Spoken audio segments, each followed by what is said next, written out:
Hey everyone, my name is Eddie Gates and I identify as a fat ass, especially on vacation. Maybe some of you guys can relate. Thankfully, I don't live full-time in Italy or I'd be clinically obese by now. I mean, just look at this delicious, fresh pasta. But this stuff is the real deal over here.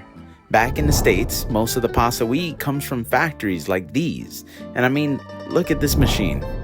Does this thing look like it can make linguine with love?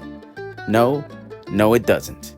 But this woman, she can make pasta with so much love, you'll explode.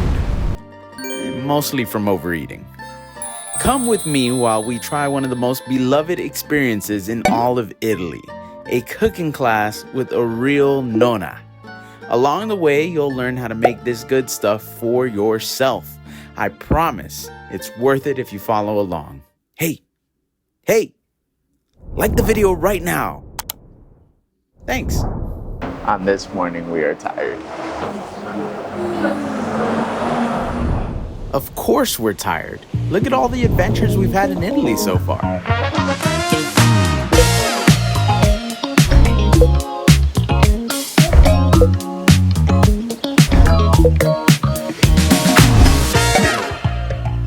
Go catch those videos after this one.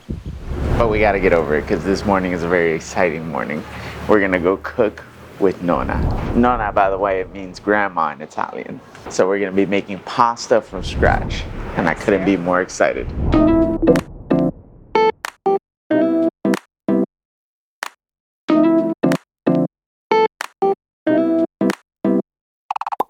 Now, you're gonna peep the behind the scenes of the Cooking with Nonna Airbnb experience so you can decide if this sort of thing is in your wheelhouse while you hang out in Rome.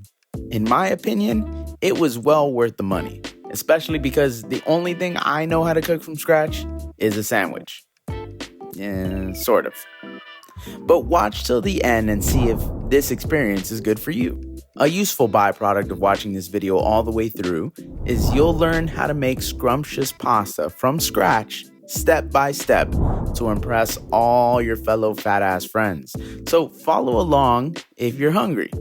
Timestamps for when the cooking starts is in the description below. The experience doesn't start in a kitchen. Instead, we start by meeting with everyone else in the 10-person group in the town where Nonna grew up, which is Palombara, Sabina. So the town takes the name from the bird actually, because in Latin the pigeon is called Palumbus and the town is called Palombara. So pretty easy connection here. This place is a literal city on a hill with views of other cities on other hills. Yes, Italy is magical. Get over here as fast as you can.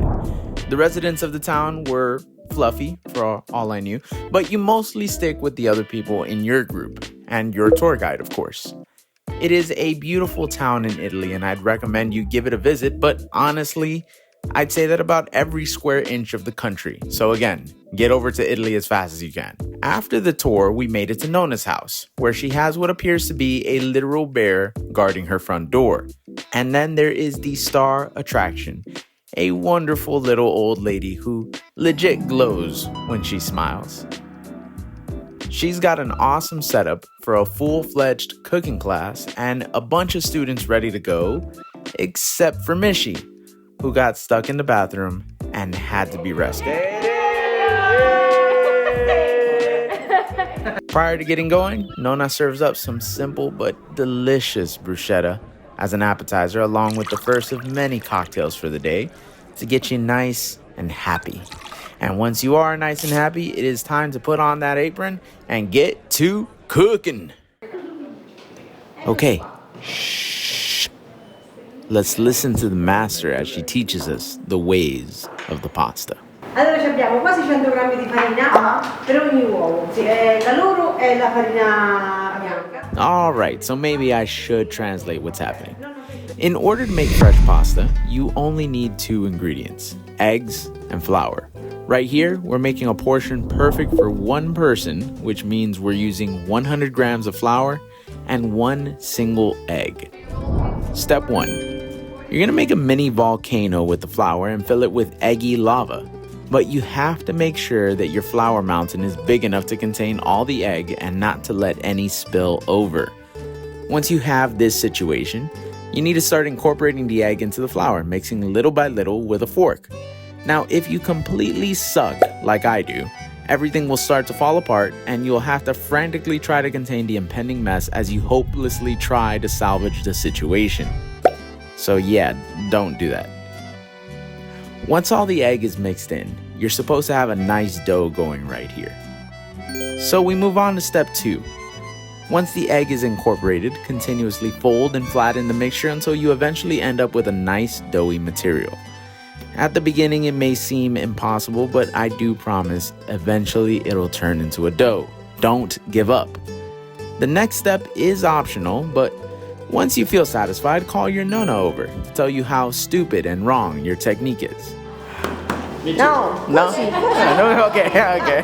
And then have her fix your mess because you suck at cooking.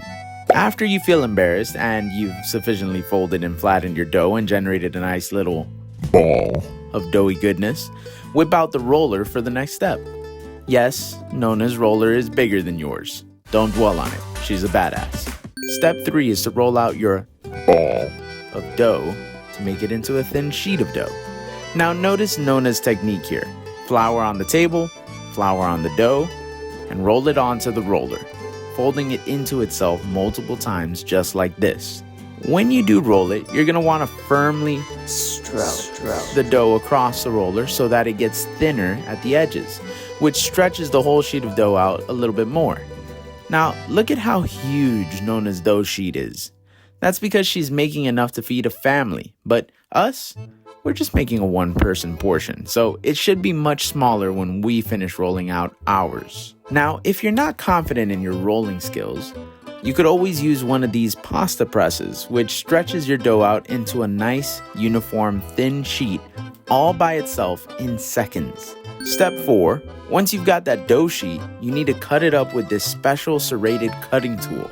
Because remember, we're making bow tie pasta over here. This cutter gives the pasta its iconic edges and shape. You're going to want to cut a bunch of these small pasta rectangles and then pinch each one at its center so that you can complete the pasta shape.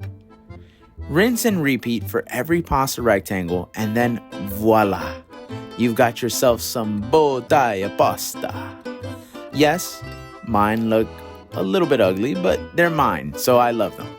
These bow ties are ready to get popped into a pot of boiling water to be cooked right away. So that's it. Super simple, super easy, and you've got yourself some delicious fresh pasta. You should definitely try making some yourself.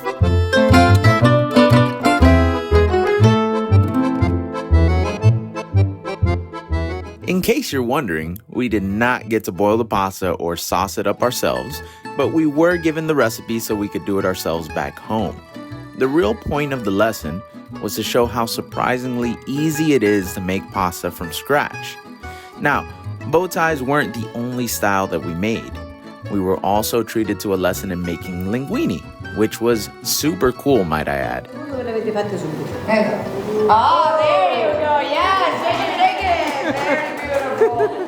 I think I missed one. And we were also given some delicious cheese and spinach filling so that we could stuff our own ravioli. Magari per farlo assaggiare loro, with your face on the board, basically. And we press also in front for closing everything. Which was just another extremely cool learning experience.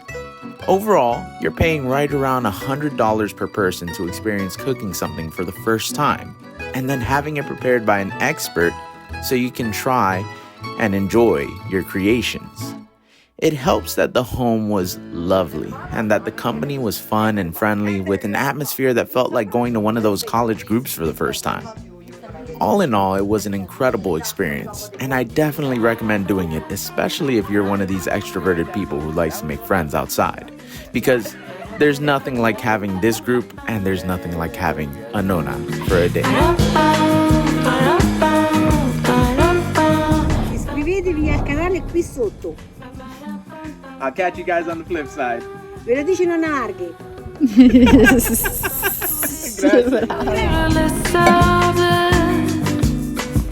Loin de l'agitation du monde et l'horizon sensible au vent, aux vagues, me fait douter que la terre soit ronde.